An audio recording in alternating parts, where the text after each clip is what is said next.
This week on Bedside Mogul, meet Brian J. Olds, master speaker and founder of the Black Speakers Network, which is an organization that extends to more than 10,000 speakers worldwide. Tune in to this week's bite-sized masterclass to learn how to launch your own profitable speaking career only on Bedside Mogul. Hey, it's your girl, Tamika Hall here. You are joining me for the third episode of Bedside Mogul, and I'm really excited because tonight is going to be a bite-sized masterclass in how to launch your own speaking career. We got Mr. Brian J. Olds here, the founder of the Black Speakers Network. Yeah. He's here, and he's going to let us all in on the secrets of everything. Brian, I'm yes. BSN in the building. You know how we do. we connected back in 2011. Listen, it's been a while. Yeah. We've been communicating on social media, so it feels like, it feels like we never left. But on Facebook, I was like, oh my God, it's been since 2011. I was like, that is so crazy. So a lot has happened since then. A lot has happened since 2011. I started Black Speakers Network in 2016, but, I always love to start off my story with, being a kid from Baltimore, ended up at Morgan State University. And, people don't believe me to this day, Tamika, that I'm an introvert. But if you too? I really am. People don't believe it. I really am. It's a shame. So I got this little card that I carry around now to prove it. And I put it on my LinkedIn also, so nobody can question it. But yeah, so in the summer, if you've been sitting next to me in a small classroom at Morgan State University, MSU, in 2006, you would have watched as I stood up, walked to the front of the room, and prepared to deliver my very first speech in Toastmasters. And Tamika, you're probably familiar with Toastmasters, right? Yes, I am. But for folks that are joining on, we have people that may not know and they're interested in launching. So explain to us about Toastmasters, because I know you still have affiliation with them now, right?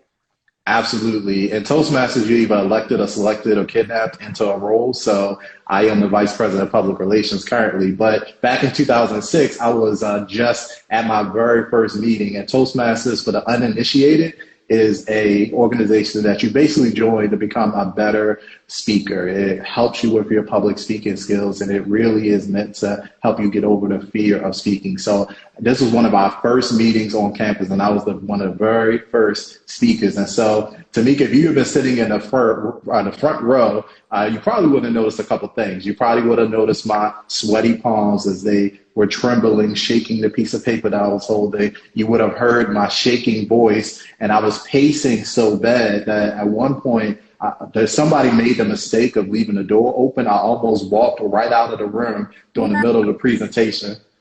Yes, all of that was happening.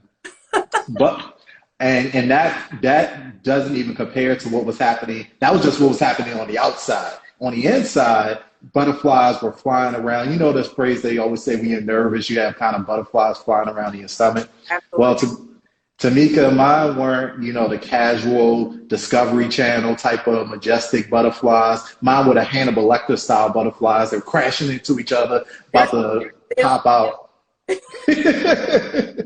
So I eventually wrap up my presentation, and I immediately noticed three things. Number one, I was still alive, so I was happy about that, dying on the spot. Number two, everyone in the room was clapping, and I got a standing ovation. But later on, I realized, Tamika, in Toastmasters, we pretty much clap for everything. Like if you bring your lunch to the meeting, you're probably gonna get a round of applause. But it made me feel good at the time. And the third thing I realized is that if I could survive and really thrive in my first presentation, I could deliver two. And then two turned into four turned into 8. Eventually did my first 10 speaking engagements. I started speaking outside of Toastmasters, creating my own platforms, and eventually that led down to the road to creating Black Speakers Network. So when did you, what was it that set you into success as a speaker? And I guess I feel like I'm not asking it correctly, but I know for me, once I released my book, my speaking career took off. What was it for you that really was the launching pad for your speaking career? Yeah, so I kind of have a little untraditional journey because mine wasn't just a directional, like a straight line path. My big goal in life up to that point was to actually, I was working for one of the largest staffing and recruiting agencies. And so my goal wasn't to be a keynote speaker or a motivational speaker. I wanted to be a trainer. I wanted to be in front of the classroom, dropping knowledge on people, helping people get better in their careers. And so I eventually got that role. And so that was the thing that to me was the catalyst, because I went to lunch one day with the training department. I was always hanging out in, they call it PD, professional development. So I was always hanging out and stalking the professional development people, trying to pick up tips, trying to see what they're working on, see what's on their computer. And they was like, okay, let's just take this guy to lunch and see what he wants. So took me to lunch, and it was like, what do you know about training? And I'm like, well, you get in front of people and you talk and you deliver, and, there's pipe cleaners involved and all this stuff. They're like, well, yes, but that's only what you see on the outside. And so, Tamika, don't you know how they have those pictures of the iceberg, and you see like the top 20% of the iceberg, but it's like an 80% underneath the water that nobody sees? Yeah. That's like speaking and training. Most people only see the outside, that top 20%, when you're standing in front of an audience delivering. So what they did, they took me to lunch, and on the back of a napkin, they wrote out something called the Addie Model. And I was like, okay, what's that? And they said every training event you ever seen, whether you're taking an online course, whether you're taking an instructor-led training, it has to go through a process of instructional design. And so it's a 5-step process that includes analyzing, designing, developing, implementing, and then evaluating the training. Most people only see the I, they only see the implementation, but there's an entire thought process and a scientific methodology that goes into creating instruction. And so I was like, okay, y'all just went PhD on me. That's fine. I'm gonna go back from lunch and figure out what they're talking about. And lo and behold, there was an entire master's program at University of Maryland dedicated to learning instructional design. And so to me, that was the catapult, because not only up to that point, I've been speaking for a few years. I had already been paid to speak. I'd already, finding clients and stuff like that. But learning the behind the scenes of what it takes to actually develop instruction, to me, was the catalyst. And then from there, that really laid the groundwork to being able to create really any type of training, and certainly an organization like BSN, there's a lot of those principles woven in. So it's funny because I get a lot of people that'll come and they'll talk to me and they'll say, Tamika, I'm ready to speak, but people want me to come in for free. I'm like, yo, I had to pay my dues. I had to take some free engagements, and there are things that you can do where it's not completely free and you are earning some type of a revenue. But did you take any free engagements before you got the first paid one? Absolutely. Like, if somebody's like, Ron, I need you to speak in Poughkeepsie, like for a sandwich, I'll be there, when I first started speaking. But I think a lot of people start at that point, and at Black Speakers Network, one of the things that we do is try to kind of level set expectations, but also let people know you shouldn't undervalue yourself, but there's also a lot of ways that you can monetize those opportunities, even if they aren't paid. And in addition to that, sometimes there's a lot of non-monetary compensation that could be had. We teach our speakers to make sure that you are, getting video if you can, get photos, get testimonials, get the list of people that are going to be attending, whether it's a virtual event or in-person event. So there's a lot of assets that you could come away with. And then in terms of getting paid, you're absolutely right. Oftentimes, the speaking industry has changed tremendously. And so, before, if you were a corporate speaker or something like that, if you're speaking at a public seminar or a workshop, 9 times out of 10, they're not going to have a budget to pay you your full speaker's fee if it's $2,500, $1,000.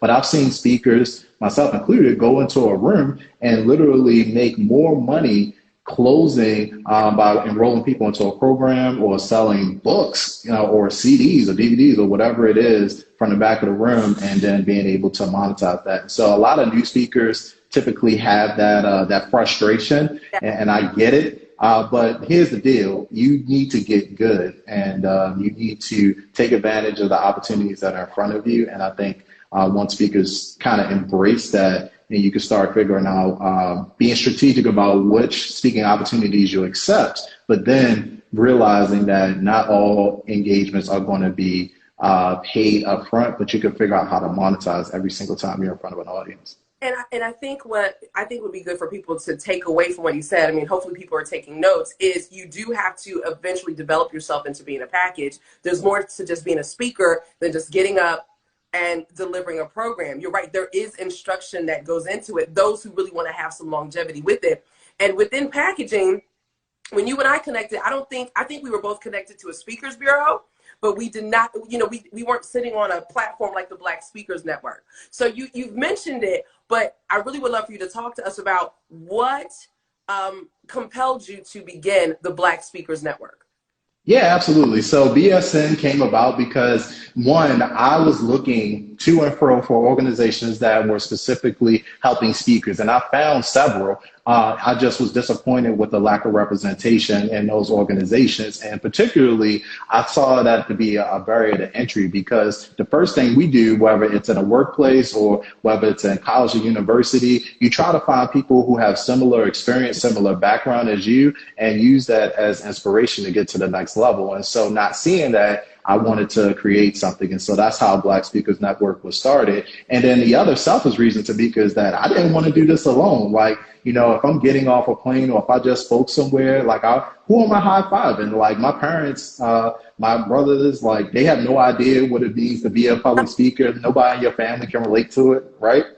Yeah, they're preachers, but they're just like, yay, okay, good, you made some money. But, Yeah, it's like unless they're in the audience, they don't get it. So you need to be, I feel like if you're going to learn anything, and this could be carpentry, landscaping, doctor, lawyer, internet marketer, you need to be in a community of people who are doing what you do. And there's a couple powerful things that you're able to unlock when you're part of a community. One, you're surrounded by people that are moving in the same direction, but inherently there are going to be some people that are a little further back than you are, so you're able to help them along their way and also serve as inspiration. And then there are going to be people that are a little bit ahead of you, some people way ahead of you that you may have more access to that can help pull you up to where they are. And so I think, community is my favorite way of learning. And so that's why today, Black Speakers Network, we're a vibrant speakers community of 10,000 plus speakers. We're in 38 countries. And the goal is to equip, connect, and inspire the next generation of Black professional speakers. And so basically we do three things, and only three things. We teach, so we talk about equip, that's training and educations. We provide webinars on a weekly basis. We have a variety of ways to provide live, in-person, and virtual experiences. We teach, so we connect. So the community is built up of, we have a free Facebook group that people take a part in. We share best practices, resources there, email, etc. And then inspire. We're constantly sharing best practices, success stories. Like, I don't care if somebody just got their first podcast interview, or maybe somebody just doing their first Instagram live, which, by the way, this is my very first Instagram live interview. Like, I've never done a split screen thing. Man. No, you don't understand. I love being first. I'm so competitive. I love being first. I'm sorry, as you were.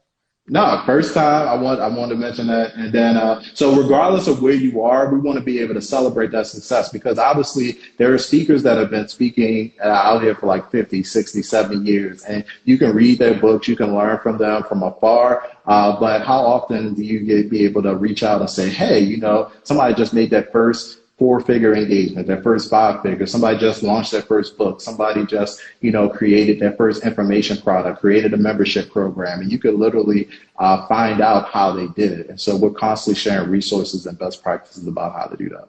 I love BSN because it really is a community. I didn't realize you were in 38 countries now. I mean, I think that is so dope. And legitimately, there are real trainings that happen every single week. Sometimes a couple times a week. I'm like, oh, okay, there's something else going on, right?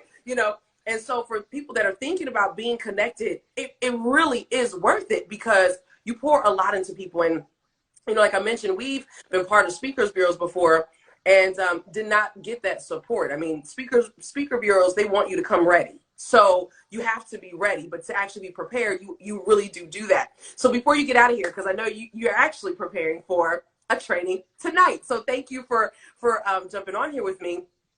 I wanted to ask you, what are 3 tips that you have for the person that is tuned in listening right now? And folks, those of you that are tuned in live, this is the moment for you to start typing in your questions because Brian does have to go. And it takes us a second for the questions to come to us. So again, what are 3 tips that you have for somebody wanting to do this on a professional level? Yeah, absolutely. First of all, can you still hear me? Because my earpiece just died. Oh, no, you're great. Okay, perfect. So I can take these out. Okay, so I'll give you 3 and then 2 bonus. How about that? Oh, I love that. All right, because it's really easy because in our model within Black Speakers Network, if you've read our Speak Up book, if you're part of the community, we really only focus on 5 areas. Whereas when you come in as a new speaker, we help you get clarity on your mission, and I'll go through each one, but mission, your message, marketing, how to monetize, and how to manage your speaking business.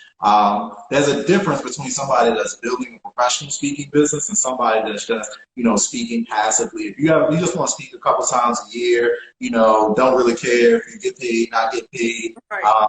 that's fine. We're not talking about that. We're talking about somebody that's looking to build, like you said, a long-term, sustainable speaking business. And we know that there are 3 elements that are required from that: visibility, credibility, and consistency. But unfortunately, most people, really, there's no framework to becoming a professional speaker because guess what? The barrier of entry is so low. Like, you could just update your LinkedIn profile tonight and guess what? You're a professional speaker. But that doesn't mean that you've done the work to be prepared to speak in front of an audience. And so the 5 M's, going back to them, is, are you clear on your mission? That is the audience that you serve. There are so many speakers trying to speak to everybody, and that was me in the beginning. I was running around the U.S., somebody said, hey, can you come give a time management presentation to a group of nuns over lunch? I was probably going to do it, And so, but I'm not a time management guy. I'm not a leadership guy. Like, I stay in my lane. So you have to clearly define who you are, who you serve, what problem are you serving in the marketplace, and what's your process on delivering that. Nobody is hiring speakers to just come out and motivate people. That's few and far between because motivation is free on Sunday. Motivation is free on YouTube. Motivation is free on podcasts. And so you have to, while you can be motivational and inspirational, I really recommend that you really focus on serving of the 7 billion people on the planet. What is that thin slice of people that you are going to super serve, and how are you going to create transformation in their life? I think if we can get clear on that, then the other 4 M's will really fall into place. So that's mission. Message is what we're talking about now, getting really comfortable and really good at delivering an effective presentation. And so if you're at the point where you're afraid of speaking or just nervous, then you need to get into a Toastmasters club. You need to come in BSN, but in terms of public speaking skills training, Toastmasters is the proving ground. You can go there and speak your heart out, and they're not going to stop you. And in addition to that, you're going to get paid. And they'll clap for you. They'll clap for you, make you feel good. They might feed you depending on what time you go. But the general thing is you are practicing creating an effective opening, body, conclusion, hand gestures, vocal variety, using visual aids, learning how to create eye contact. So all of those fundamental elements of effectively delivering a message, the foundation for that is Toastmasters, not to mention more advanced skills like storytelling and selling from the stage that we go into at Black Speakers Network. So that's mission, message. The third one is marketing. You could be the best speaker in the world. Like, I don't care. You could be like the most dynamic. You could change lives with the movement of your tongue. But if nobody's able to find you, it really doesn't matter. And so you have to learn how to connect with the audience that you're called to serve. And so at Black Speakers Network, we bring those resources to you. So most people are going to need a professional headshot, a video of them speaking, a speaker one sheet or a press kit. We are going to need some type of speaker website. They're going to need branded social media. So those things that you can be really clear about in terms of capturing your audience's attention and helping them identify you as a thought leader and an expert in your space are super important. And that does not happen by accident. And so that's what we're talking about with marketing. So we got mission, message, marketing. 4th one is monetization. We already talked about that a little bit, Tamika. You said, hey, people are running out here trying to figure out if I should speak for free, speak for fee. Yes, the answer is yes. However, we have 20 different ways that we show how to monetize your speaking business, whether that's using digital products, launching memberships, coaching, consulting. You know, there are a variety of different ways to ensure that when you are speaking, whether on a virtual stage like this, a podcast, or in a live meeting environment, you're able to monetize and actually help to move people to higher levels of working with you. And then the final one is management. And that's kind of like the business 101. So, you know, again, we're talking about building and speaking business. So you're going to need processes, systems, and tools, which is actually my area of expertise, is building systems, creating collaboration, hiring people, bringing people to help you do that. So you're going to need speaker contracts. You're probably going to need some type of email system, customer relationship management system, creating a system and process to manage everything so that you're not replacing your speaking business. You're not replacing your job with another job, essentially. Mm-hmm. So those are the 5 M's that we teach. And if folks need more information on that, that's pretty much all we talk about all day, every day, Tamika. Yeah. So listen, first of all, thank you. Notes. Soy Matia, correctly, because y'all back on my Spanish. Thank you. I appreciate that you said that. Brian, yeah, those are some little tips and sense. All stuff is there. It's great for people to connect with number one, so they can. How can people connect with BSN as well? Yeah, so the easiest thing everybody can do is just join the Facebook group. The Facebook group is the place where all the action happens. You'll get automatically added into our community, and you'll get a free copy of our book, Speak Up, The Ultimate Guide to Dominate the Speaking Industry. Bestseller, yes. #1 bestseller, yes. And it's #1, I think, because of what we just mentioned. We go through all 5 of those M's that I mentioned in the book. And so you're not just getting me, you're getting 35, you're learning from 35 experts in each of those areas. So I would recommend joining the Facebook group. You can go to bit.ly/BSNFB. BSNFB is the home to Black Speakers Network. You can obviously reach us on blackspeakersnetwork.com as well. And learn all about tools and resources. We have a phenomenal conference coming up in October, which will be a hybrid conference. We actually haven't even announced that yet, but I'll announce it here because we're about to announce it anyway. But so exclusive for this is why we're this is the moguls, right? You know, gotta get so that will be a live. That will be a live as well as a virtual experience event October 9th, 10th, and 11th. So we'd love to have folks join us for that. But just get connected to the community. Just come in, learn. And if you want to connect with me personally, the best way to do that right now is probably through LinkedIn. LinkedIn is, if you're sleeping on LinkedIn, wake up because there's a lot of business being done on LinkedIn. And I have got to get on my LinkedIn. Like, it's just... I just don't get it. Like, that is one platform because everybody tells me I need to be on there. Yeah. They're not lying. A lot of business, but we have some experts within BSN. Robert YD is the LinkedIn locksmith, and we also have Bianca Jackson. She has over 30,000 contacts on LinkedIn. They're both certified experts, so we got some people to help you. They did mine because before. My LinkedIn, like I think my last recommendation was like 09, and it was, I'm pretty sure they did it by accident. So they helped me get my LinkedIn like to go. Well, it's been a delight to be able to chit chat with you. The last moment that you said, I tell you, I was so excited when we were communicating, and you were like, I need you to appointment. So I was like, hey, we got people. We got people, bro. That's right. Yeah, I love it when God just, and thank you so much for taking your time out. You have that are waiting to hear from you, and thank you so much for BEDSIDE Mogul. My pleasure. Thank you so much. This is exciting. I'm looking forward to working more with you. And if I can help out with anything else, just let me know. But as we always say, speak up because your audience awaits. I love it, folks. Remember, you were created to make God famous. I love you. Be blessed. Bye. I'm trying to end it.